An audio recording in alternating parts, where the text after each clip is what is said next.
And I am here to talk about the current topics like Israel's conflict between Palestine. Okay, so you know about the before few day ago Israel and Palestine 11 days war. Okay, so क्या हुआ कि Israel और फ़िलिस्तीन के बीच में 11 दिन का युद्ध चला, जिससे अब क्या हुआ है कि अब इज़राइल को एक ट्रबल फेस करना पड़ रहा है। वो ट्रबल क्या है उसके बारे में जानेंगे, and what is UNHRC and who support Israel and who is against with Israel. So do you know that about the 11-day war between Israel and Palestine? Palestine have a group Hamas, okay, who is directly fight with Israel. Okay, so Hamas एक group है फ़िलिस्तीन के अंदर जिसने Israel के साथ directly युद्ध किया था, ठीक है ना। इसके बाद क्या हुआ कि फ़िलिस्तीन में 248 लोग की मृत्यु हो गई, एंड इज़राइल भी दावा कर रहा है कि उसके भी 12 लोग की मृत्यु हो गई। Okay, so before start the topic you have to know about the UNHRC. What is UNHRC? तो the United Nations Human Rights Councils, ये it's the under of United Nations. Okay, तो उसका काम क्या है, what is the mission of that? So this is promote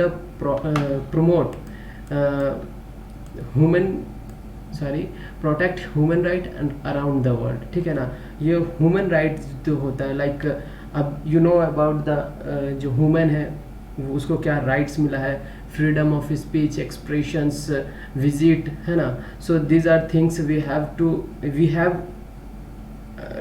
मानव होने के नाते ये हमें अधिकार मिला है कि हम जीने की आज़ादी है, बोलने की आज़ादी है, अपनी प्रैक्टिस करने की आज़ादी है। These are human rights. Okay, so तो ये जो है ना United Nations human right council, ये हमारी आज़ादी को प्रोटेक्ट करता है। कहीं पर भी इसका उल्लंघन होता है तो ये हमें एक सेफ गार्ड की तरह यूज़ करने का मौका मिलता है। Okay, so you can see है protect human right around the world. Okay, so कहीं पर भी कुछ भी प्रॉब्लम होता है बिटवीन टू कंट्री, जहाँ पर नागरिक का, सिटीजन का ह्यूमन राइट्स का उल्लंघन होता है, तो ये उसको क्या करता है, चुनौती देता है, ठीक है। सो अब जानेंगे कि pass the resolutions in the United Nation, sorry this is solution, is not solution, the reservations होगा। ओके, सो देखेंगे कि United Nation human right commission में क्या पास हुआ है। फर्स्टली जानेंगे कि जो UNHRC है उसमें 47 मेंबर है, ठीक है ना। UNHRC में 27 मेंबर है, जिसमें पहले एक मीटिंग हुआ, ठीक है ना। इसमें एक मीटिंग हुआ और मीटिंग में क्या हुआ कि वोटिंग हुआ, मीटिंग में वोट हुआ कि क्या हमें एक कमीशन का गठन करना चाहिए इज़राइल के जांच करने के लिए या नहीं करना चाहिए, ठीक है ना। सो इससे वोटिंग हुआ, तो वोटिंग में क्या हुआ कि इज़राइल को ना वोटिंग में मत मिल गया, हार गया Israel. Okay, so let's see about the voting. So voting in से बाहर रहने वाले देश। ओके, सो देखो 47 मेंबर है, जिसमें से कुछ ने वोट किया, कुछ ने वोट नहीं किया, ठीक है ना। अब जो वोट नहीं किया उसमें हो गया Bharat, France, Italy, Japan, Nepal, Netherlands, ये सारी कंट्री है जिन्होंने वोट नहीं किया, या दोनों में से किसी के तरफ में भी, इज़राइल और फ़िलिस्तीन। ओके, सो दोनों में किसी तरफ नहीं किया। अब जो वोट किए हैं जिसमें है चाइना, रूस, पाकिस्तान, बांग्लादेश, आप तो जानते हैं ये किधर ही वोट करेंगे। सो इन्होंने Mexico, Uzbekistan, Somalia and Sudan. Okay, so these are country who vote फ़िलिस्तीन। ओके, एंड जो इज़राइल के साथ नहीं देने वाले कंट्री है, साथ देने वाले कंट्री लाइक ऑस्ट्रेलिया ने इसे वोट किया, Bulgaria, Cameroon, Germany, Malawi, these are country who vote the Israel. Okay, अब क्या हुआ कि जब ये वोटिंग हो गया और ये रिजर्वेशन पास हो गया, देन इज़राइल एक मीडिया से बात करता है और कहता है कि ये शर्मनाक फैसला है, ठीक है ना। ये क्या है, एक शर्मनाक फैसला है, क्योंकि हमने काउंटर अटैक किया और उसके एवज में हमें ये परेशानी को देखना पड़ेगा, झेलना पड़ेगा, ठीक है ना। उसके ऊपर अब अगर मान लेते हैं कि अगर इजराइल गिल्टी फील होता है, तो अगर उसको मानना पड़ेगा कि उस पर कुछ चार्जेस लगाए जा सकते हैं, लाइक उसको जो हमास में जो फ़िलिस्तीन में जो डिस्ट्रॉयड हुए हैं उसको बनाने के लिए फिर से इसे कुछ फंड देना पड़ेगा इन फ़िलिस्तीन को, ठीक है। सो ऐसा हो सकता है। सो इसलिए इन्होंने कहा कि ये एक शर्मनाक फैसला है, इजराइल विरोध मंशा से ग्रस्त है, मतलब इन्होंने पूरी आलोचना कर दी है UNHRC की। ओके, सो अब हम लोग जानेंगे what is the stand of India, ठीक है। देखो यहाँ पर इंडिया का सिचुएशन बहुत ही क्रिटिकल है, बहुत ही क्रूशियल है, आप कह सकते हैं, बिकॉज हम लोग एक डेवलपिंग कंट्री है, ठीक है ना। हम लोग क्या है, एक डेवलपिंग कंट्री है, और अगर हम किसी के साथ भी अपना संबंध खराब करते हैं, ठीक है ना, तो उससे क्या होगा, हम ही को नुकसान होगा। किसी से भी, चाहे वो छोटी कंट्री हो, बड़ी कंट्री हो, किसी से भी हम लोग करते हैं तो उससे हमारा नुकसान होने वाला है।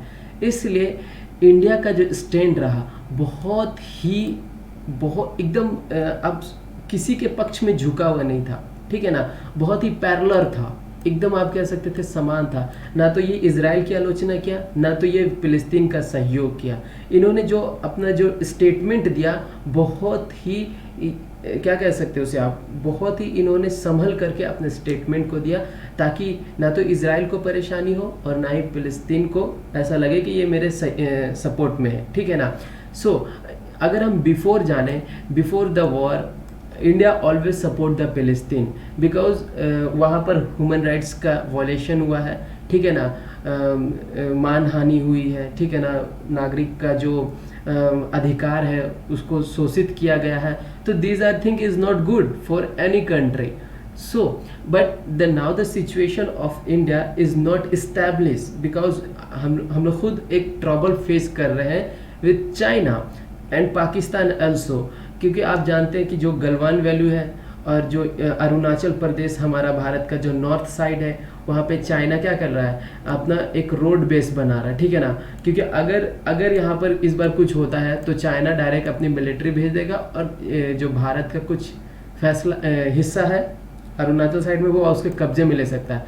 तो इसके लिए इंडिया ने क्या किया है, काउंटर अटैक के लिए, निगरानी के लिए, सबसे पहले इंफॉर्मेशन, किसी भी युद्ध के लिए इंफॉर्मेशन बहुत ज़रूरी होता है। तो इंडिया ने इजराइल से क्या किया है, 4 ड्रोन परचेज किए हैं, ठीक है ना, वो भी लीज में।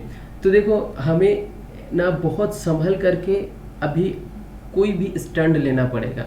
अगर सपोज दैट इंडिया अभी बाहर आती और पूरी तरह से आलोचना करती किसकी, इजराइल की, सो अभी क्या होता, अभी के समय में वो हमें सहयोग नहीं करता, समझ पा रहे हैं आप। सो इसलिए इंडिया का स्टैंड बहुत ही बराबर होना चाहिए, इक्वल होना चाहिए, ठीक है। सो अब आई होप कि आपको समझ में आया होगा कि what is the stand of India. And after that क्या होगा कि UNHRC आपको मैंने बता दिया, ये अगर पास हो जाता है, अगर इसमें इजराइल दोषी सिद्ध हो जाता है तो उसे कुछ फंड उसे देना पड़ेगा फिलिस्तीन को। और यहाँ तक बात तो यहाँ तक आ गया है कि मतलब अब 2 स्टेट का थ्योरी को देखा जाएगा, लाइक इजराइल एक सेपरेट तो है ही, और फिलिस्तीन को भी एक सेपरेट स्टेट के रूप में स्वीकार करने की बात चलाया जाए, किसके द्वारा चलाया जा रहा है, जो बाइडेन, जो अमेरिका के अभी प्रेसिडेंट है, ओके। सो उनके द्वारा ये बात चल रहा है कि 2 स्टेट थ्योरी होना चाहिए, लेकिन देखते हैं कि इस बात को कौन मानता है। And thank you so much for watching this video. This is my Facebook and Insta ID. You can join and connect with me, and thank you for watching this video. Or one more notice is that ki UPSC civil service and JPSC civil service, who the guys preparing this examination, so you can connect with us, take help and so on. Thank you so much for watching this video, and keep yourself, your family and keep hard work for a study because life yet to come.